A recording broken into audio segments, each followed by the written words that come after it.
mambo mtasa ndarize ndindawo kota jari yangu munda mwenera pambuka na Amos Mabi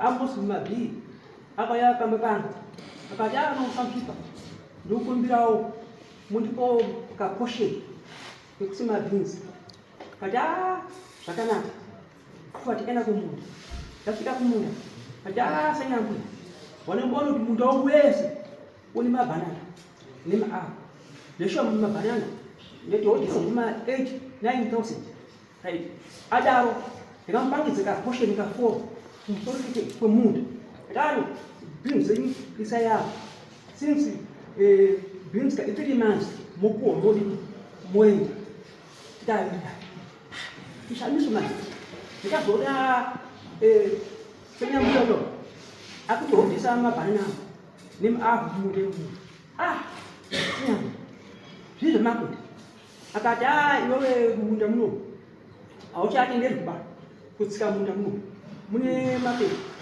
mune episode mukomo wako Hosea na Israel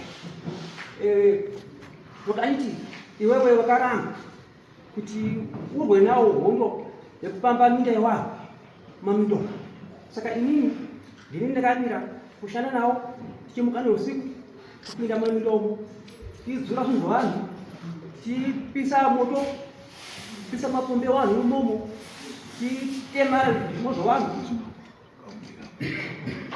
saka iwo kanditizoni kumakoti vakatimirira kwahumbo kwasi kumakoti kuyaenda nawo ndokahumbo saka iwo kanditi mubhadharo wako munda iwo uyu chitora zvachose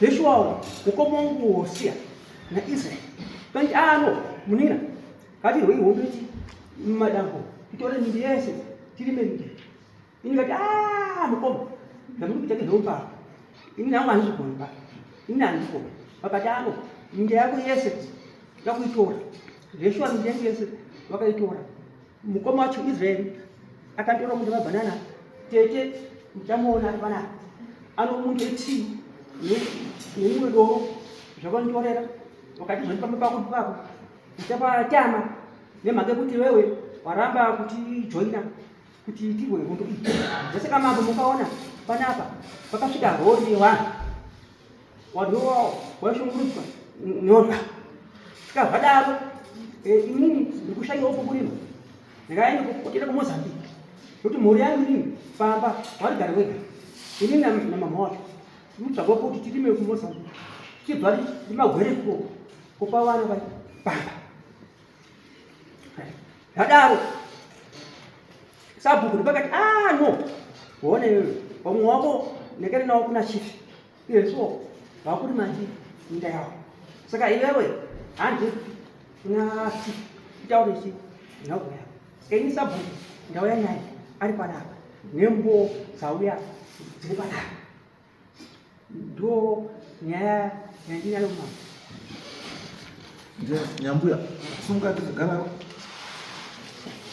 ni mambo tasanekavise mapepa ndio inini ndini Amos Nyambuya sho zvakaita ngekuti ndakagara kwamapureti 1990 zibva kwanyambiri ndakarora kwamapureti kwasabhuku ndakarora mwana wangu saka daroko ndakasvika yakuna sabhuku nyakuwava ndiyanga handina kupiwa mundana sabhuku ndakabva yangu ndakapiwa mundana mbuya wangu ndiye ndandini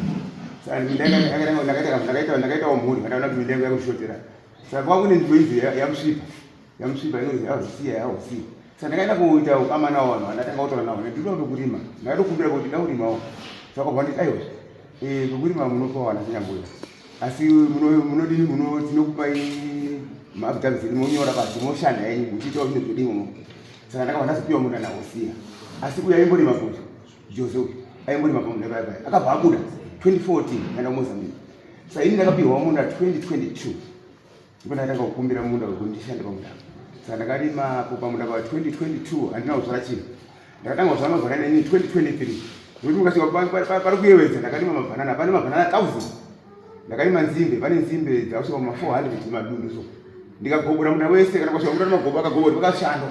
Saka uyu murume uyu akazouya muna December mukoma wake hapo. Arunzirwa manyina usabhuku munhu usiya hadi bamuzwa. Ndo chokwadi chiripo. Ini ndaito nditi uchatama waenda kugara kwako na kusiya nekuti uri kusabura kusiya. Asi ndakataiwa ndakaenda kwa mapepa kendo na ruzi ane rendi yake iri kwa mapureti. Saka ndina kuti mandiri kumpandukira. Saka tezvo wangu wakatanga kunditi kundifikire tena. Asi nyaya yakatomboitonga.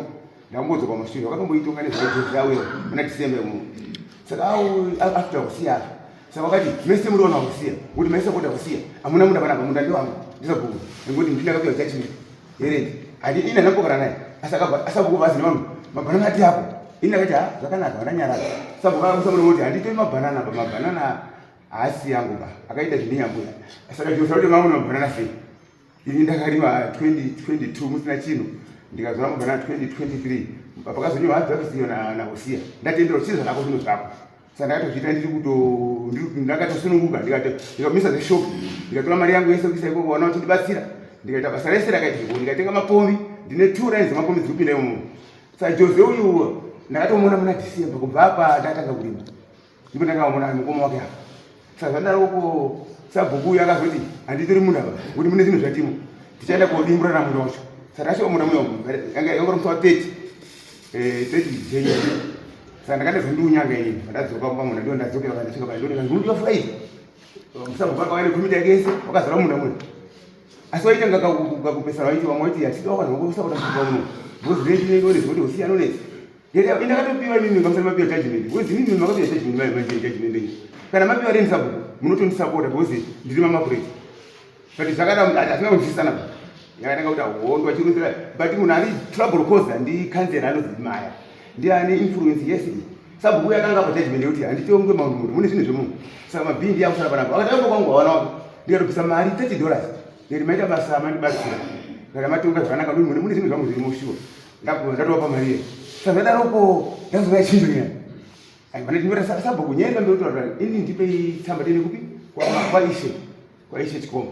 Saka sabhuku azvipa tende akatanga uramba. Vareza kwa ishe akabvaira kuno kumana kwa kansela wake na samtunga. Vaenda kuti koko. Vasvika kwasi imi kakasimuka kuti wai kuno kumuti ndoto wai kudari sei. Sabhuku akabva kuti kuti lazovuma kuti aende kudai. Akazoti akazovuma. Saka ndakazozi endai. Asi pa ulandiwe Jose tsamba yanga yeso ndainetsa kuti apiwe tsamba rekapurisa. Aita kapiwa tsamba akaenda sabhuku akaenda kuno akawa emurunzira aibva tsamba kuti banditi. Siko saka 3 times ini ndakabva ndadziko kwa Ishe kwa mama kwa Ishe kuya ndadziko kwa Ishe. Saka chikabva Davis iyo yakodi nemapepa kwaya. Sisi taona zvakanaka kuti hapana dambudziko riripo unorima sezvo wakatendewa nani nemuridzi akakupa kuti ane rendi yake kwa mapureti. Kwa bando mbichake. Saka ndinoita sabhuku ndinoita. Saka ndatora kupinda kushanda hangu munda zvakanaka kuti basa redu kumunda kuya. Uyu Jose ndakabvasunga iri sabata kuno. Kwa bhayi futa nyaya kuno. Izinyaya kwa munda. Ina naura ngati ini ngozopa kuti kune wani wakandika. Saka ndakazopa kuna Israel. Ano ndiyari kumirira Hosea ngosama ndo zvakuita pamunda uya. Vakuita noise. Wona inizi yakadai. Nyaya yati kwa kutani. Saka ndio ita kuti tisvike kuno kunasi. Ndio nyaya yangu mama. Nemakurukota ari muno.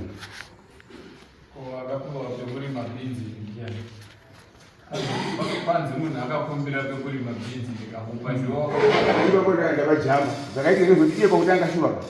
Manga muri muna akapuwa pekurima bhinzi. Ano zvakaita munda wese munhu amasina chinhu pamundo. Amusi kupindura. Ndakapiwa ndakakumbira.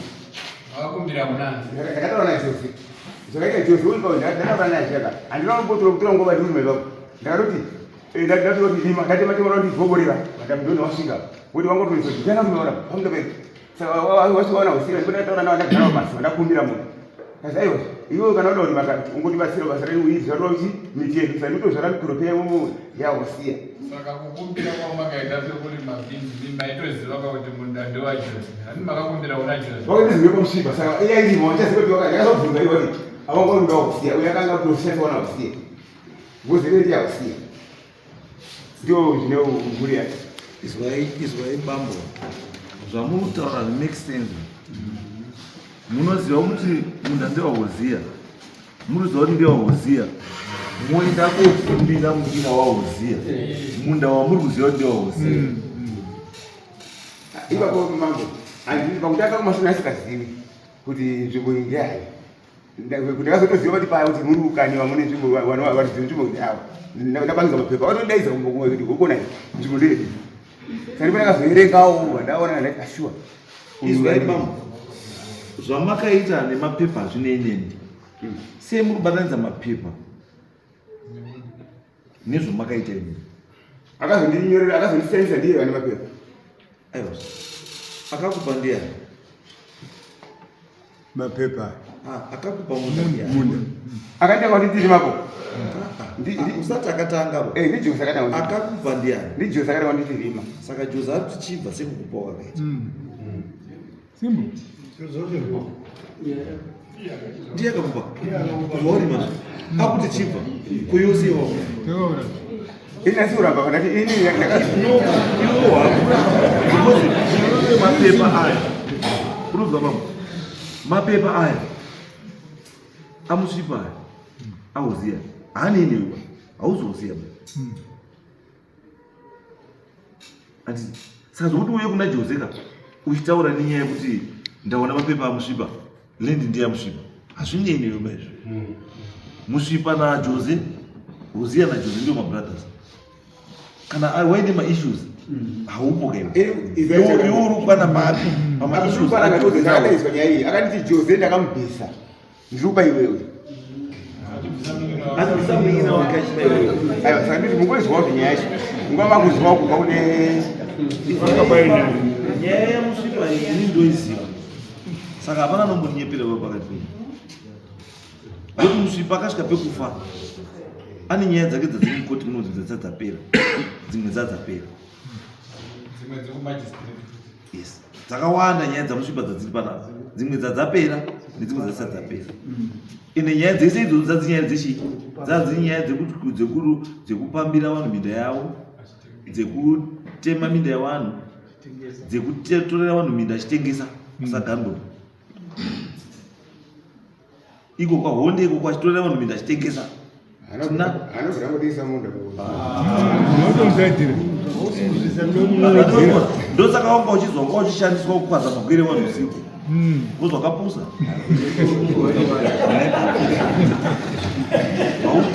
haungamiri pamberi pangu uchinitaura yotazi haana mbotengesa munda uri hoziya herewo uri hoziya herewo you are brainwashed kusvika pekufunga kuti zvese zvauta ndikandikutaura history yahoziya ndoiziva hoziya history yahoziya ndosaka ndikutaura zvese ndoiziva kusvika kusagambe kunzwa kusagambe akafa achisiya kune nyaya dzake kusagambe dzekubhadharisa community mvura dzekubhadharisa chikoro mvura dzekutengesa minda ndinawo marisitsi acho I've got them in my phone ndikurakidze ewanhu wawakatengesera minda yakatorera wanhu achitengesera wanhu ndinazvo zviso iwe womira pamberi pangu kuti uruti akaita nyaya muno munowanhu 68 households 94 households 96 households tozviziva hauna zvonotaura nyaya yahoziya akauya mudare kuno muhoziya akabudisa mapepa ekuhigh court achiti ndakakwina nyaya yekuchi high court handiti tikaita go through mapepa zesewa handiti nyaya yakatanga futi imwe yakatanga kumutare majesty kwamutasa handiti akadyiwa yazofa ari kurwisana nayo inyaya yanga arwisa kwamizisi kwamutasa yanga yadzoswa futi kupi kuno paine haumeni families dzimwe dzadziripo dzana amosi dhaniero mapreti amores mapreti nani vamwe varipo they about 20 pa 96 pane wamwe wanga wakamenchenwa mazita kuhigh court there were 4 people wanga wakamenchenwa mazita kuhigh court handitika asi anga kushandisa mapepa iwawo ewanhu 4 enyaya yakahwina kuhigh court kuuya kobvisa vanhu 94 families achishandisa mapepa yakawina against 4 families. Ndosaka ndoti bambo ndinoziziva nyaya dzamusitsa uziya wanazoitaura. Saka paakazoti dzoka pekupedzisira adzoka kwaMajor Street ndo pakanopinda mudare nani naAmos naDaniel aibva aruza. Urunzwa paazofa afa adzoswa kuno kuti nyaya yake yakanzi ngaidzoke futi mudare ripi rino iri revamwe vanhu wanga wasara pa96 ipapo. Yanga chitoreva vanhu minda achitengesa. Urunzwa bambo? Right. Saka ndosandotona musamire pamberi pangu muchitaura nenyaya dzaUziya. Nyaya dzaUziya ndozidii? Ndodziziva. Akatobatwa neimwe futi kana usingazivi yefojari ndiyo imwe nyaya anga anayo futi kusvika afa. Anga nenyaya yefojari. Akatora bepa rejudgment panapa yatakamupa judgment panapa yanga yakazi Daniel Mapreti versus Uziya Musvipa. Anditi tamupa judgment iyoyo ndokubva yaenda kunofotokopa judgment iyoyo ndokubva anonama pakanzi Daniel ndokubva aisa zita rekuti ani vanyora Amos ndokubva anonama futi kuzasi ndobva aisa futi zvaakaisa kuzasi. Judgment iyoyo ndiyo akabva anoatacha kumapepa paakaita heads of argument kupi kwaMajor Street. Saka iyoyo judgment ndobva yanosiyana nejudgment yakazoburitswa ndiani ndiDaniel nani Mapreti wakanga wainaye mudare ripi rinwe. Kwanza haisiyo judgment but judgment iri correct ndeipi ndei. And judgment ndiyo yabuda magistrate kokuchindifonera kuti mambo ndikuda judgment iri correct yenyaya yamakaita yani yaUziya Musvipa neMapreti family. Ndobva ndamupa the correct judgment yanga iri Daniel Mapreti versus ani Uziya Musvipa. Saka akazofa Uziya angatoni mwenyaya yanga yapendiki yefojari.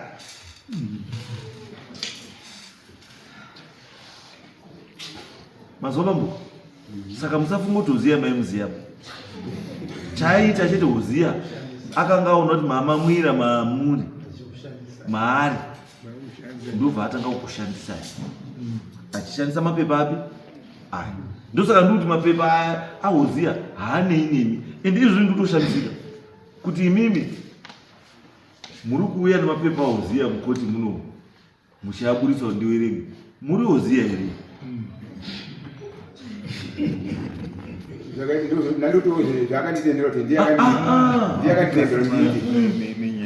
Nyaya iri munomu iri kuti Joseph Musvipa versus Amos Nyambuya.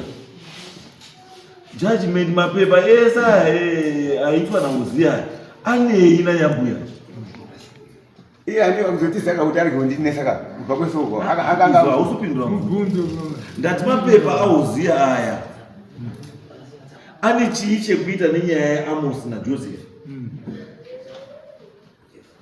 Pindura mubvunzo panyaya irendika iyi iye ndiye akatiti rima mundo no izwa pamuzvutaura ndati inini bambo kana pekutanga wakaenda kuna Joseph uchikumbira Joseph chii zvekurima bhinzi handiti Joseph ndobva akupa kurima chii bhinzi handiti iwewo wobva wachiita zvokuda wobva wapedzisira wada kutorera Joseph uya chii munda handiti Joseph akuchiti paya pandakakupa utorime bhinzi chibva hako handiti iwewe chibva pawakapiwa nani naJoseph. Kana muine hondo dzirima Musvipa handiti Uziya Israel Joseph nani handiti rega wapedze hondo dzani dzavo dzeminda yani yavo sechi semhuri iwe ubuda mukati mechi minyaya because iwe wamhanya kuenda kuna Israel kuti uye naIsrael kuno Israel akusapoti kuti munda wanga uri waUziya ndozvawinga panapa Unoona nemashandiro izvo yaibamboda kutaura chinhu chiri very simple. Nyaya iyi hainambooma sekufunga kwamuri kuita, asi imimi ndii muri kuzoomesera. Munda waso hausiwe kwanyambuya, munda ndewekwani? Kwamusvipa. ndochokwadi handi saka imimi regai wana musvipa kana uri kurwa warwe nenyaya dzeminda yani yawo. Kana wazopedza, kana muda kukumbira mozokumbira achazi ndiye muridzi wemunda. Asi for now akakupai munda wedza ndiye kana kuti haasiye wati handichakudiba pamunda wandakakupai. Simple. Imi musawe part of dambudziko rekwani rekwamusvipa. Hamusi musvipa bai munhu, saka musapinde muhondo yeminda yekwani ikwamusvipa. Kana munhu akasiyiwa ari in charge of the estate yaHozia ari Israel, handiti regerai Israel agadzirise chii? Nyaya dzeminda yani yaHozia. Hozia ane wana wake, Hozia ane madzimai ake, handizvo? Mabeneficiary eestate yaHozia wana wake nemadzimai ani ake, not Amosi nyambuya. ini ndita semushandi uri mushandi ndokamukwa kwako mushandi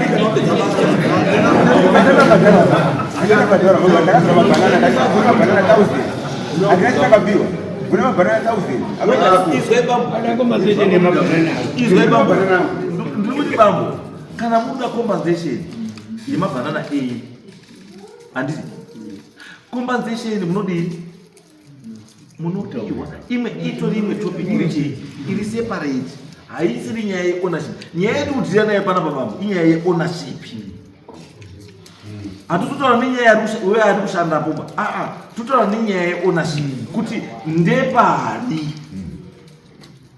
Handiti imi mukandepa Hozia, Jose akandepani ndepapo, handika tovatati yaJose naHozia siyai yakadii yakadaro, wanopedzerana wari chii wanawanya munhu. Kana wana waJose vari kuziva kuti munda ndewababa wani wavo, ndiwo mabeneficiary echi estate iyoyo yaHozia, ndiwo vanorwa munda iwo.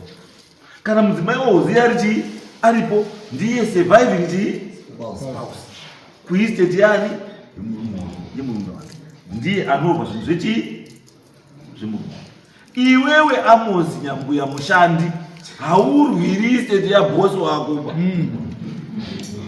Iwewe shanda, kana wapedza kushanda go back home and relax with your kids. Womirira chi pay yako yo yazopera. andina mari ndaipirwa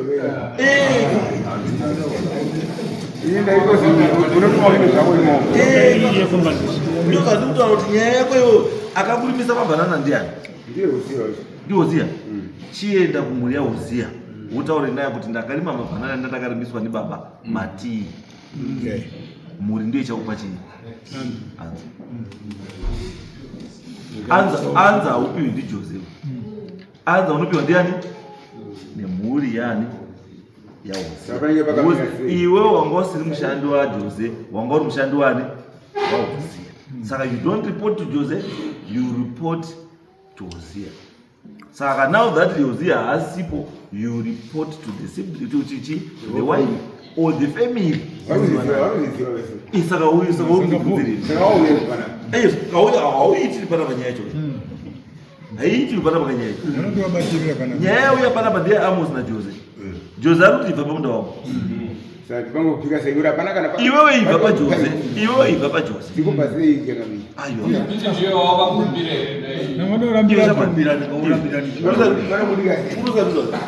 Iwewe kuda chingobuda pawakapinda napo, pawakapinda napo ipapo buda neipapa.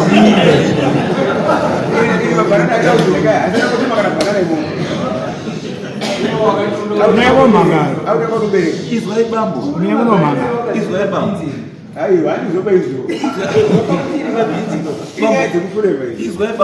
Izwai bambo. Tatuedza ibhinzi kana kuti madhumbe kana kuti chii kana kuti chii. Musaitutora bambo. Nyaya iri very simple. Tati endai back home. Mogare pasi nemhuri yani yaHozia. Handiti kuti mabhanana angu ayo 1000 asvika. asi inini handichakushandiriba kana kuti handichashandi panana akazi ndihoziya ndiite sei ndishande. Saka ndochidini iwo uchikutaurira kuti kohai temai kana kuti itai sei. Izvo zvamuudzi naJose mupindurana iko Jose chakuda chete kuona imimi musipo pamunhu chete.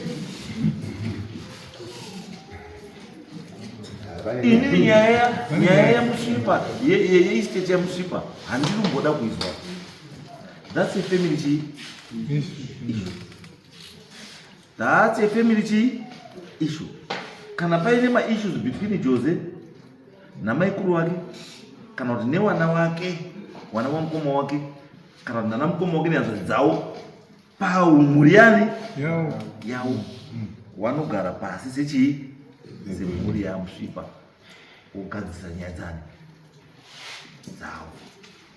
Hapadi mutorwa ba. Munozwa bamutira panyaya iyo ndikutaura iyoyo yeminda iyo haidi chii mutorwa ba. Mutorwa fundikira. Ana mazona ngo fundikira kusvika wapedza nyaya dzavo. Kana iwo vari kushupa navo pachezvavo handitika wachauyawo wega towagadzirisawo mukushupa namani. Ini pandiriomanye mambo ngepakudai handiti nguva ndakapedza nguva yese ndiri kuita zvinezvi ndiri kutodaona pekuraramira mabhanana akutanga kubereka izvi asana pote mabhanana akatanga kutori mabhanana akabereka ndiye kuti auta isimba vaatema vaatengesa ini ndisina kumutendera saka mabhanana ayayo achafamba sei. Ini ndakatowesita mari izvo tadiendemogare pasi dzangoatema futi kai Bambo tatopedza unodzokera futi Jose mabhanana kana asiri ako usateme mabhanana asiri ako. Tangai magadzirisa nyaya yekuti mabhanana iwo muchaita sei nemunhu akarima mabhanana ake. Kana yadaro then tozotangira papi ipapo. Iwewe nyaya yako kwataura nyaya yako iwe wati iwe uyu munhu akuramba kubva pandakamuisa asi hauna kutaura kuti pane zvinhu zvakewo zvakanga zvanyima pandandakamuisa. Saka isusu dzikisa moko isusu izvinhu zvese izvi tikuti hatinei nazvo mafamily issues andika. Asi for now iwe Jose usatema mabhanana awo usina kurima because wataura wega nemuromo wako futi kuti akandikumbira ndikamupa. Saka zvokuti uzoite zveforce hazvichaiti. Kuirira kwamakaita pakutanga rambai muchingodi ndosaka ndati iyi nyaya ndiri kuzviziva kuti iyi chekutanga chiri kunetsa inyaya yemunda. Asi kana iri nyaya yemunda haisi yaJose naAmos, inyaya yaJose nemhuri yaHosea. Anditi then kuya nyaya yamabhanana haisi nyaya yaHosea. Anditi nyaya yamabhanana ndeyaJose nani naAmos. Amos kana ari kuona kuti mabhananawo inini ndandakapiwawo ndiHosea kuti ndirime ndiite sei mabhanana iwowo ndiite sei yanyaya yaAmos futi nani nemhuri yaHosea. Mukuona nyaya chikwene kuti uri ndandiri mushandi wani waHosea. So inakushafekirwa kuti means ndezvokuti ndezvokutotaurira kuti indirectly kuti mabhanana acho hasitori yako futi mabhanana ndeyani ndeyaHosea. Saka unofanira nga kutaura nenyaya dzokuti mabhanana Amos kutema mabhanana angu ndeyani ndiHosea. Iwe ugara kunze handitsvere bambo kana kwasa zvakamira kana mukamufonera mukadzi wacho ipabweje aiwa kana muri mese mukadzi zvatonaka chiendayo futi pamwe chete nani naJose nyaya yatopera. But ndiri kuti musamixe chii ndo wazona musamixe chii musamixe maissues anditi musamixe maissues. Issue imwe naimwe ngaigadzirwe iyega kusvika maissues adii apera. Anditi aiwa yes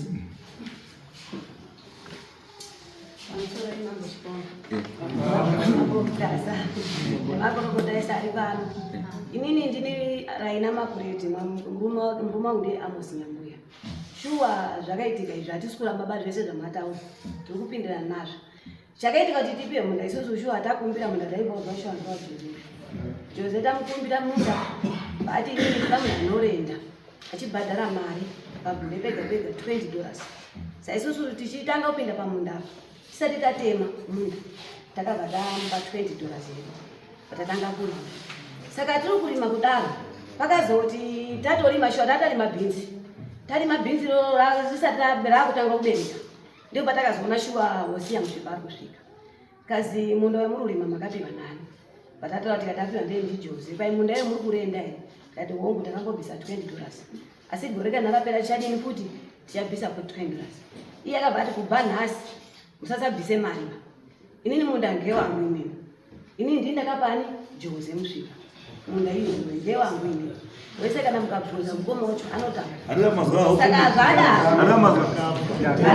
mira iti batokubatsira andikaona how complicated it is.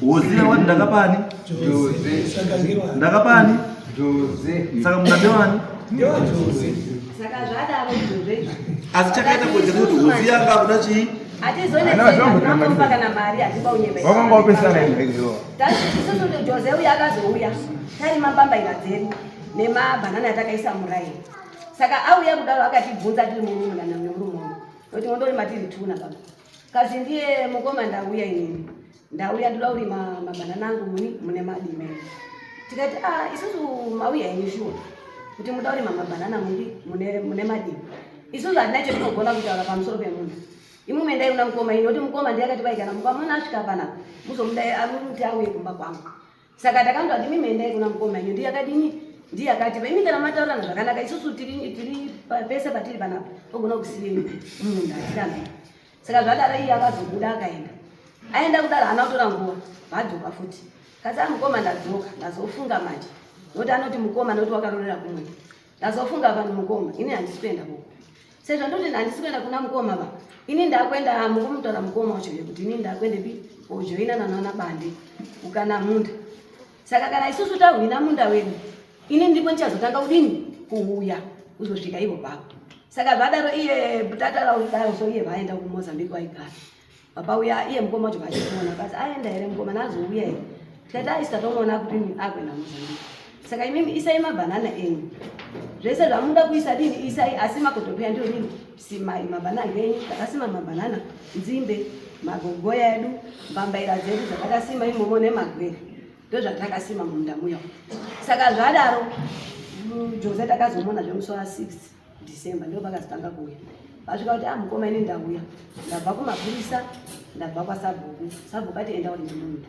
ndati imi pamunini mungorima sei mumunda imo muri kuona mune zvinhu zvirimo mungoti mase kana iye sabhuku wacho ari kuti enda urime imo mune mabhanana kana dai mungasima chinjeni chinobuda here ipapo kazi inini ndizvo ndatotaura akairi Saturday isobva taenda kuchechi kudaro shuwa takazotosvika imomo akudofitirawo kuti mabhanana turi pane bhanana wisa urimwe rake ipapo panenyi tikati maona zviri zviri saka shuwa takambotaurirana ndambotaurirana iye akaramba tikati aiwa kana tichiita tinogona kana kugurirana mundu wacho nokuti pane kumwe kwatakasima mabhanana ari mumaraini neamwe asiri mumaraini ba kuti kuna asiri mumaraini ba kuti tinogona kudini kuti mukogona kutisiyira imi tokupa iri mumaraini asi tikopa inenyedu nemabhanana tochiyadzipere mabhanana azvidini ba azviiti ba bamunino vakaramba kuzosvika nyaya yasvika kwasabhuku vauya nemakorokoti ake wakasvika wakaitonga shuwa nyaya wakati zvinhu zvirimo munda kuti tichati musanyambuya dzipura sanyambuya kana kuti ita sei hatichazvigoniba saka nyaya ireva ngeyekuti gurirana saka isusu kugurana kwatatogoda mumunda ngekuti tatoda kuti iye atore saidi rekumusoro rine mabhanana mashoma isusu tomupawo hedu mabhanana acho aya ari kuzasi aya sei mabhanana akabatana nenzimbe tikati aiwa musadini ba musapinde saka iye akati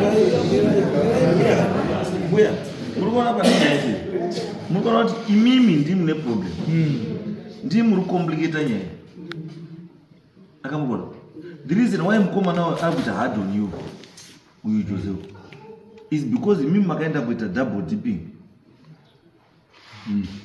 kuti uku muri kurova kuna Hosiya uku muri kuya futi kwaari muri kuenda kuna Hosiya kuenda kwaari zvamazwa kuna Hosiya ndozvamuda kuya kumufosa kuti adi ateedzere zvaakuti muitei Hosiya woti musaite akamubona ndozvakonzeresa chii kakakusawirirana kenyu imimi makatanga muri kuwirirana saka kusawirirana kenyu ndopakabva ipo pekuti imimi makaenda kutamba kwese ndoda ene mimka who are you then to decide kuti iwe utora uku ini nditora uku nepanogona imi munokona kuti kamuridzi wemunda ndiana kutaura kuti imi ndeuitoidi not kuti mimi makutotaura kuti iwe enda uko iwe enda uko munda wake zvinoite plus imimi sei muchirima zvinhu zvakaita senge banana ramunoziva kuti banana kana ratanga kubereka harichaperi saka imimi ichipinzi njeche neinde kusada kutobvaka pamunhu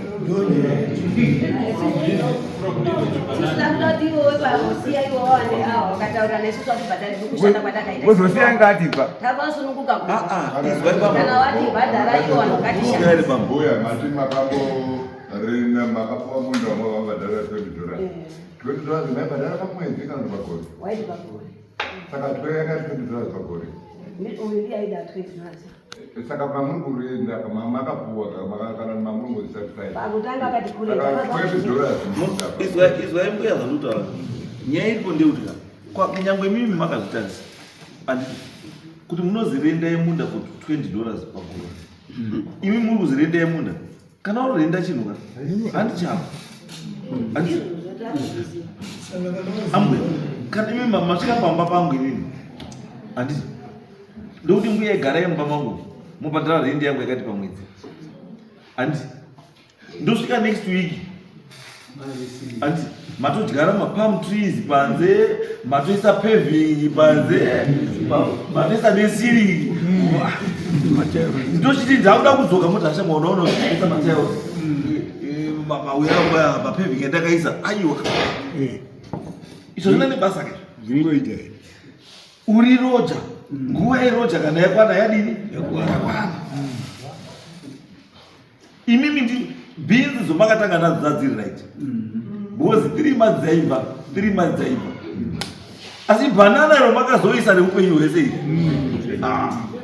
banana rinoiswa pamunda wako hapana iwewe ndo wakashaisha zviro wakaisirei banana pamunda yekurenda ani Jose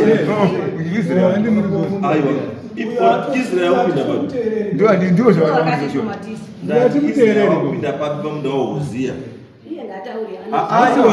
ndosaka ndati nyaya yandichitotombosida ichimira Hozia akafa garai pasi mbwene garai pasi yadzikisai imwavo nyaya dzai dzakatowanda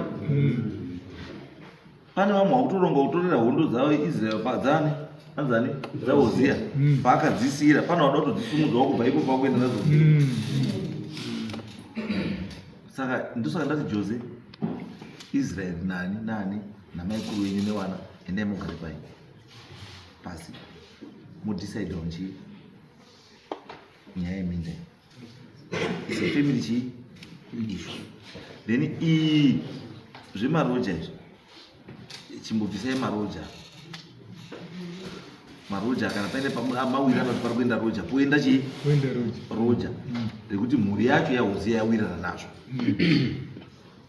asi munhu mumwe nomwe ngamuende panzvimbo pani pake imi mendai mutaura nesemhuri because nyaya yenyu ndikuona ndikuti muda kushandisa dare rino iri kuti rikugadzirisirei indirectly kusarodzana kwenyu kwamuri kuita semhuri kusei but shumba ndikuona kuti pane katsoro kasira because mai avo vakonifema kuti wekufa akapa uyu Jose mai avo ndozvawakonifema saka kana ivo vakapa uyu saka fona chipiri iri panani saka uyu Israel anopinda papi kana imi muri kukonifema kuti anga kuti musamubhadhara asi akakutaurirai kuti ini ndakapa akazotaura kuti ndamutorere akati andakutorera wezi kuzopa inini kaundizvane mabhanana kakutotendera kuti chiita hako akatoti azvinemoyo wese kuti ita hako muri kuona chisoro chichamavita ngatisai maomasi endai moite zvitataura Jose enda wadzoke pamunda wani wako wawakapani wanu avo imimi wanu imimi wananyambuya handiti chimirirai outcome yemeeting iri kuitwa ndiwana Israel nanaJose nanani maererano nezvechii nezveminda wozokutaurirai nyaya yenyu yemabhanana uri kugara pasi uri kutaura kuti vachaita sei nemabhanana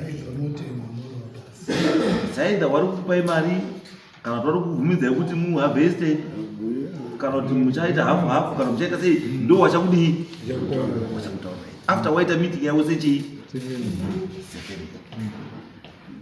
handi imimi chamu chanoda chiti Amos zvipuritse mukati yenyaya dzekwani dzekwamusviki buda saka yauya kusatauya kuno kutoti kuti basi ndosanda kubatsira kuti iwo buda kuti yautokutora zvese vakadaro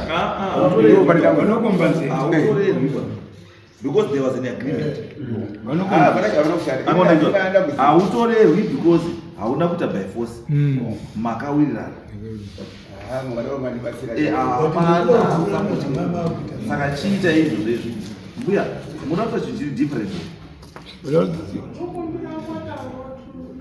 munoita chinyowani here pane mashoko madiki yandangoti ndikukumbi kutokumbira imi muri ani ndiri mesvika ndiri mudzimai waJose Jose baba wataura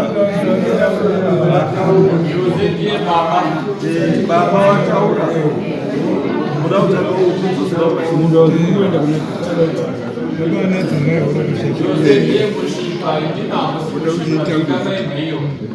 right saka hande itochedzana sei zvatataura endai wana musipene mugare pasi sorovhai ishu yechi yenyaya yeistage yaHosea handiti mukadzi wacho newana waHosea vanofanira kunga varipo vachiziva kuti chii chiri kumboitika handizvo iwe uchidzoka paungati pamunda pako sekuziva kugara ungati pamunda wako chinoenda pamunda pako asi siya mabhanana ari chii satimi mabhanana abamba kusvika maita sei mawirirana kuti mukuita sei nenyaya yemabhanana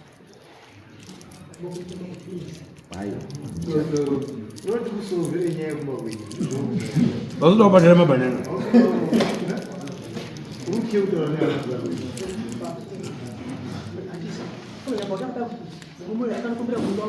Mangoi mabhanana nechikati chake yaingogogora aingobvisa mbeu achingosimira muni mabhanana angu chikati yakusina kurwara kuti leo tisima 8000 akapinda mumunda mune mabhanana maavo kana zvaka zveito asina kurwara mako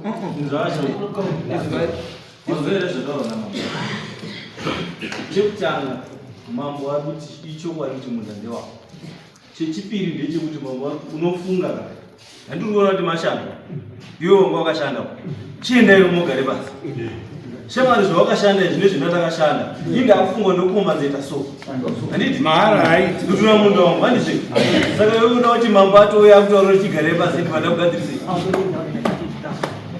right handei